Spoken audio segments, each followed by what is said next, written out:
សួស្តីអ្នកគ្នាស្វាគមន៍មកកាន់កំបាំងនិទានដែលថ្ងៃនេះយើងនឹងនិយាយតាក់ទងទៅនឹងការពិសោធន៍របស់ប្រទេសរុស្ស៊ីដែលតាក់ទងទៅនឹងការយកមនុស្សទៅពិសោធន៍ដែលអត់គេង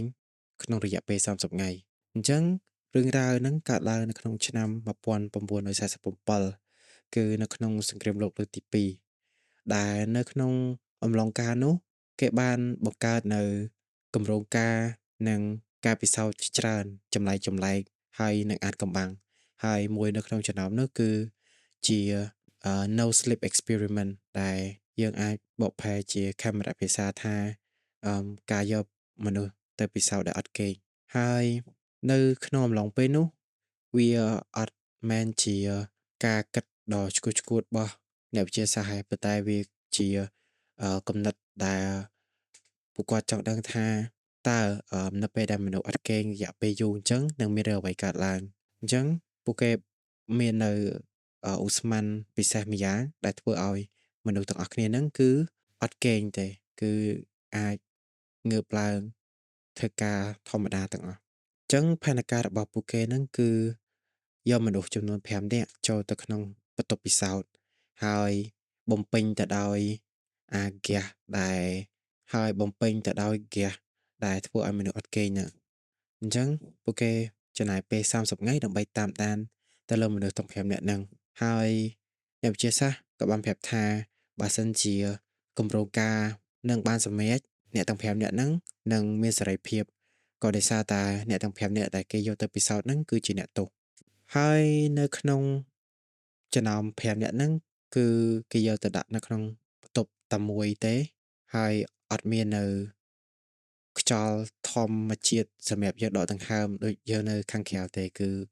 ដូចតែបាននិយាយចឹងគឺបំពេញទៅដោយអាឧស្ម័នពិសេសមួយហ្នឹងហើយអ្នកវិទ្យាសាស្ត្រក៏ឃ្លាំមើលពួកគេតាមរយៈពអួចដែលធ្វើពីកញ្ចក់ដែរបើសិនជាអ្នកទាំងអស់គ្នាធ្លាប់មើលរឿង Zombie ឬក៏រឿងវិទ្យាសាស្ត្រពិសោធន៍អីអ្នកទាំងអស់គ្នានឹងឃើញដែលបញ្ជាក់មកវិញថាអ្នកវិទ្យាសាស្ត្រអាចមើលពួកគេបានដោយកញ្ចក់ហ្នឹងគ្រាន់តែអ្នកទាំងអស់គ្នាដែលជាអ្នកទោសហ្នឹងគឺអត់អាចមើលចេញក្រៅវិញបានទេហើយអ្នកវិទ្យាសាស្ត្រក៏បានដាក់នៅប្រដាប់សូរសំឡេងឲ្យនៅអាហារទឹកហើយនឹងសៀវភៅមួយចំនួនឲ្យពួកគេដែរអញ្ចឹងនៅថ្ងៃទី1ដល់ថ្ងៃទី5គឺពី3ថ្ងៃហ្នឹងអត់មានអីចម្លែកទេអ្វីៗគ្រប់យ៉ាងគឺធម្មតាហើយសម្រាប់អ្នកទោសគឺ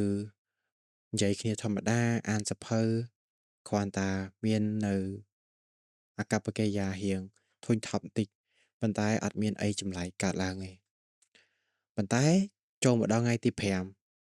រឿងរ៉ាវគ្រប់យ៉ាងត្រូវបានផ្លាស់ប្ដូរបន្តិចម្ដងដោយអ្នកទោសគឺចាប់ផ្ដើមអឺស្ដែងនៅភាព stress ហើយនឹងស្លន់ស្លោពួកគេអត់មានការតាក់ទងគ្នាទៀតទេគឺជប់និយាយគ្នាហើយគឺលែងរួសរាយរាក់ទាក់ទៀតហើយផ្ទុយមកវិញពួកគេព្យាយាមខ្សឹបដាក់ទៅនឹងមេក្រូស៊ូបសំឡេងរបស់អ្នកវិទ្យាសាស្ត្រហ្នឹងហើយជេរប្រមាថអ្នកវិទ្យាសាស្ត្រទាំងអស់ហ្នឹងដើម្បីឲ្យពួកគេហ្នឹងចេញមកក្រៅមានសេរីភាពហើយចូលមកដល់ថ្ងៃទី9គឺកាន់តែផ្លាស់ប្ដូរខ្លាំងឡើងដោយម្នាក់នៅក្នុងចំណោមអ្នកទោសទាំងអស់ហ្នឹងគឺព្យាយាមសែកឡើងចំនួន3ម៉ោងដែលអត់ឈប់សោះហ្មងហើយគាត់ព្យាយាមរត់ជុំវិញបន្ទប់ហ្នឹងនិយាយទៅធ្វើមិនក៏ដោយឲ្យតែគាត់ហ្នឹងឈឺខ្លួនហើយអាការសែកហ្នឹងប៊ីសធ្វើឲ្យគាត់ដាច់បំពង់កមកធ្វើឲ្យគាត់សែកឡើងបែកបំពង់កមកបន្ទាប់មកទៀតក៏មានអ្នកទោសម្នាក់បាន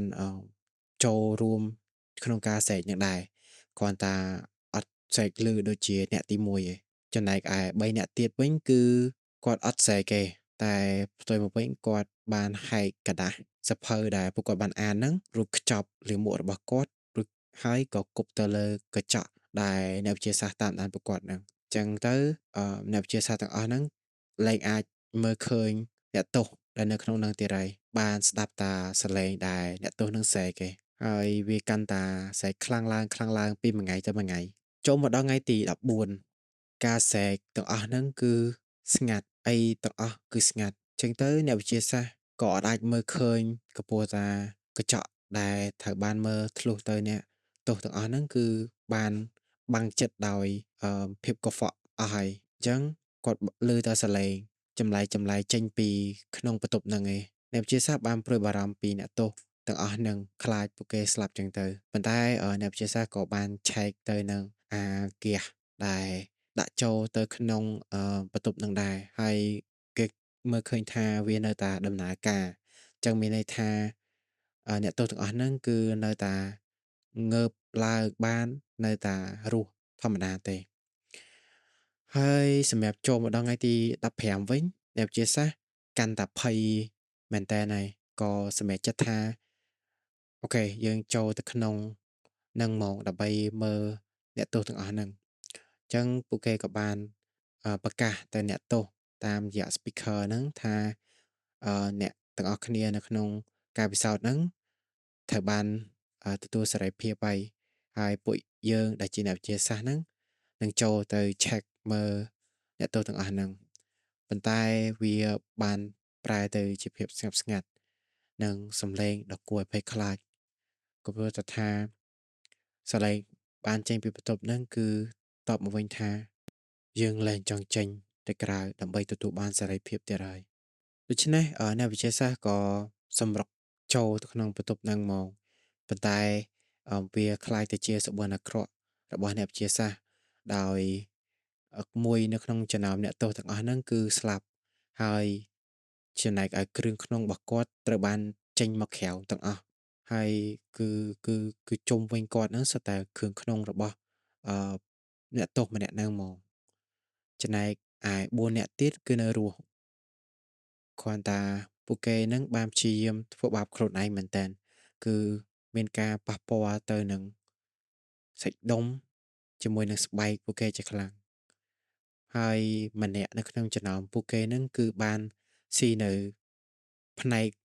នៃរាងកាយរបស់គាត់ទៀតចំណែកឯឥដ្ឋរបស់បន្ទប់ពិសោធន៍ហ្នឹងគឺពោរពេញទៅដោយឈាមហើយនឹងសាកសពក៏ដូចជាបំណែកនៃរាងកាយដែលបានដាច់ចេញពីខ្លួនរបស់ពួកគេដោយឃើញចឹងហើយអ្នកវិទ្យាសាស្ត្រក៏បានចូលទៅចាប់ពួកគេហ្មងប៉ុន្តែអ្នកទោសដែលបានរស់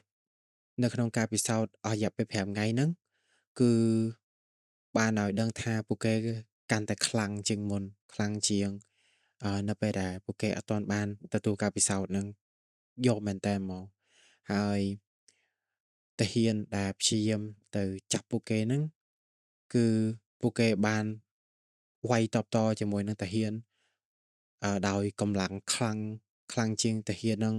2-3ដងហើយពួកគេអត់មើលទៅដូចអត់មានការឈឺចាប់ទេក៏ប៉ុន្តែថាទោះបីជាអ្នកវិទ្យាសាស្ត្រក៏ដូចជាទាហានហ្នឹងព្យាយាមបាញ់នៅថ្នាំស្លាប់ជាច្រើនយ៉ាងណាក៏ដោយប៉ុន្តែវាអត់ធ្វើឲ្យអ្នកទាំងអស់គ្នា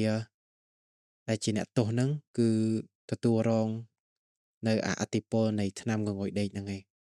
ចំណែកឯភ្នែករបស់ពួកគេវិញគឺប្រែទៅជាពណ៌សទាំងអស់ហ្មងអត់មានពណ៌ស្អីខ្មៅសូម្បីបន្តិចសោះឡើយដូច្នេះហើយអ្នកវិទ្យាសាស្ត្រក៏ផឹងព្យាយាមចាប់ពួកគេហើយចាប់បានតែ2នាក់ទេហើយ2នាក់ទៀតក៏បានស្លាប់នៅពេលដែលព្យាយាមចាប់ហ្នឹងគឺអត់ឲ្យគេចាប់បានទេគឺវាយសម្លាប់ខ្លួនយកតែមក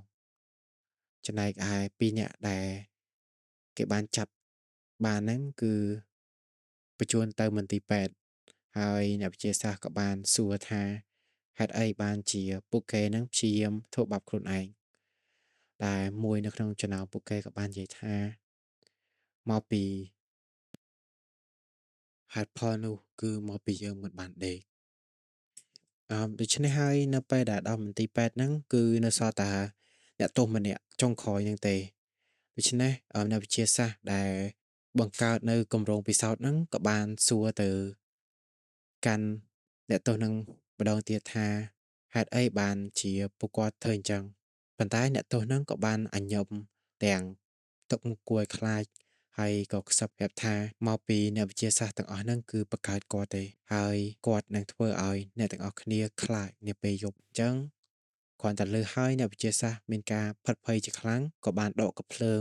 ស្នប់មួយបាញ់សម្លាប់អ្នកទោសចុងក្រោយហ្នឹងហ្មងទៅហើយគម្រោងដែលគេធ្វើឡើងហ្នឹងគឺបានបិទជាស្ថាពរដោយភាពភ័យខ្លាចនិងគ្មាននរណាម្នាក់ទៀតឡើយព្យាយាមបង្កើតនៅគម្រោងបែបនេះតទៀត